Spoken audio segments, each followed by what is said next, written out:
In the digital age, technology hiccups are inevitable, and few things can be more frustrating than receiving an unexpected error message on your device.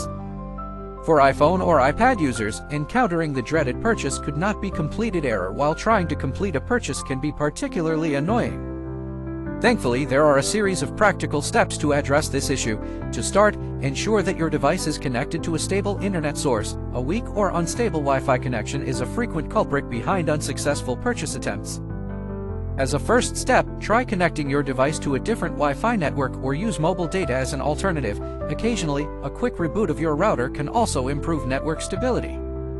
Ensuring that your iOS is up to date is another critical measure. Having the latest software version can rectify compatibility issues and bugs that might interfere with your transactions.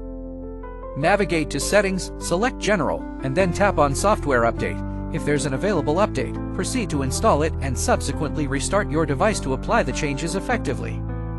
Next, verify your billing information. Incorrect or outdated payment details can naturally lead to transaction errors. Access the Settings menu, tap on your profile at the top, and choose Payment and Shipping.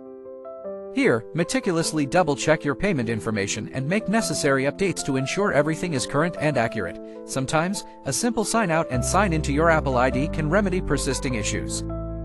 To do this, go to Settings, tap on your name, scroll down to sign out, and follow the prompts to log out of your account. Afterward, sign back in using your Apple credentials to refresh your connection with Apple's services. Keep in mind that occasional service outages on Apple's end can also lead to the purchase could not be completed error. Visiting Apple's system status page can help you ascertain whether their services are facing temporary disruptions. Patience might be required if Apple is experiencing server issues. Should these steps not yield results, reaching out to Apple support is recommended.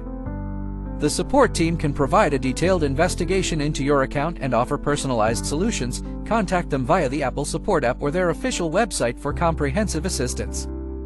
We hope this guide helps you resolve the purchase could not be completed error swiftly. Remember to share this solution with anyone experiencing similar difficulties, and keep an eye out for more technology tips and tricks to come.